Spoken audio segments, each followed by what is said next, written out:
Malungkot pong ibinabalita ng GMA Network ang pagpanaw ng aming minamahal na kapuso at kaibigan na si Mike Enriquez. Siya ay 71 taong gulang. Halos 2 dekadang naging anchor si Sir Mike sa 24 oras at mahigit 20 taon din siyang naging host ng public affairs program na investigador. Si Mike ay nagsilbing presidente ng RGMA Network Incorporated at naging senior vice president at consultant for radio operations ng GMA. Siya rin po ang host ng Super Balita sa Umaga at saksi sa Double B sa Super Radio DCWB. Mahigit 50 taon ng buong pusong naglilingkod sa mga manonood at tagapakinig si Mike na nagsimula sa industriya noong 1969 at naging bahagi ng GMA Network noong 1995. Nagluluksa po ang Board of Directors, Management at mga empleyado ng GMA Network Incorporated sa pagpanaw ni Sir Mike. Ayon sa GMA Network, ang kanyang dedikasyon sa industriya ay magsisilbing inspirasyon sa lahat. Haligi po ng broadcasting na tumatak sa isip ng bawat Pilipino ang kapuso nating si Mike Enriquez, naging saksi sa kasaysayang humubog sa bawat Pilipino sa loob ng mahigit 5 dekada. Pumanaw man ang batikang broadcaster, buhay na buhay pa rin ang kanyang alaala at hindi matatawarang ambag sa industriya. DCWB! Magandang umaga Luzon, magandang umaga Visayas, magandang umaga Mindanao. Mula pagsikat ng araw, 6 na minuto makalipas sa kapitaw ng umaga, namataan ang namumuong sama ng panahon. Live mula sa GMA Network Center, ito ang 24 oras. Bakit hanggang ngayon ay 8 milyon pa rin ang nagdodroga sa Pilipinas? hanggang sa pagkagat ng dilim. Nakatutok kami 24 oras. Ang kanyang trademark na tinig Sabi nga ng ilan same pa rin. ang naghahatid sa atin ng mga balitang walang kinikilingan at walang pinoprotektahan. Hindi namin kayo tatantanan. Mahigit 50 taon na ang career ni Mike Enriquez sa broadcasting.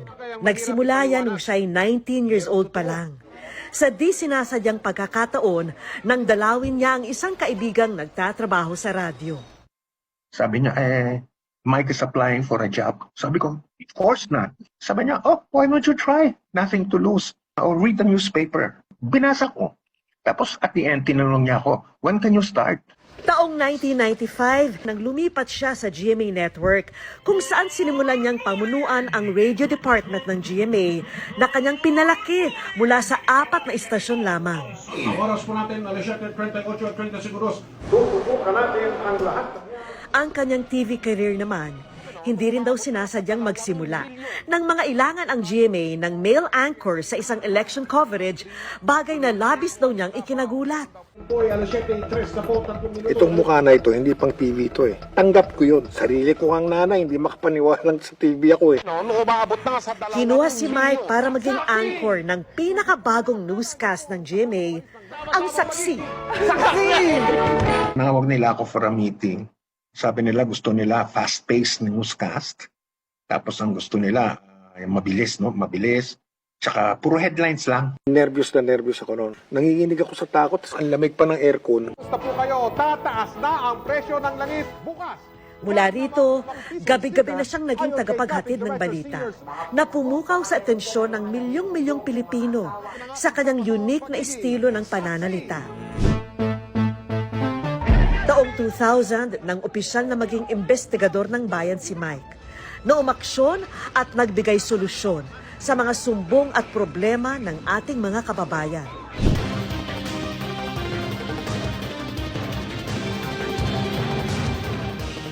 At pagsapit ng 2004, lalo pa siyang naging bahagi ng bawat gabi ng mga Pilipino Narito ang pinakarespetado, pinakapinagkakatiwalaan nang maging isa sa mga anchor ng 24 oras. Ito ang 24 oras. Dahil hindi natutulog ang balita. Ang 24 oras na investigador ng bayan, tunay na ngang walang inaatrasan. Ng eleksyon 2010, si Senador Noynoy Aquino.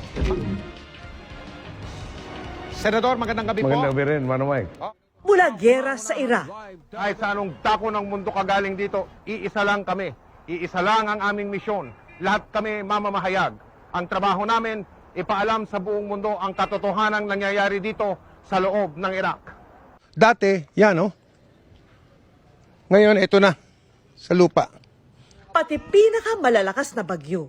Mahigit 20 minuto na kami lumilipad dito, papalapit na sa Tacloban.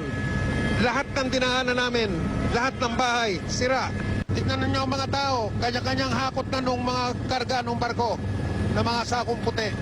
Ni isang bubong, Mel, ni isang bahay, ni isang struktura o gusali, wala ka makikita na walang pinsala. Mga nakapanlulumong trahedya. Hindi pa rin po nakakabangon mula sa nangyaring bakbakan ang dating sentro ng komersyo dito po sa Marawi. Ganito ang sistema dito, Mel. Mga makasaysayang pangyayari. Bakit kayo nandito sa Vatican? Bakit nyo gustong makita si John Paul II? Ang sabi nila, Mel, kasi isa siyang mabuting tao. Sa mga sandaling ito, meron daw nagaganap na negosasyon para sa pagre-resign ni Presidente Estrada. Hanggang sa taon ng traslasyon ng itim na Nazareno. Patindi ang damdamin ng mga deboto. Isa lang ang sigaw nila. Viva!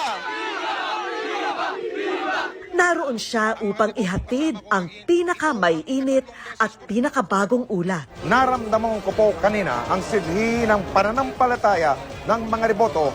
Our next MSAP icon is the legendary main man of the newsroom, Mike Enriquez.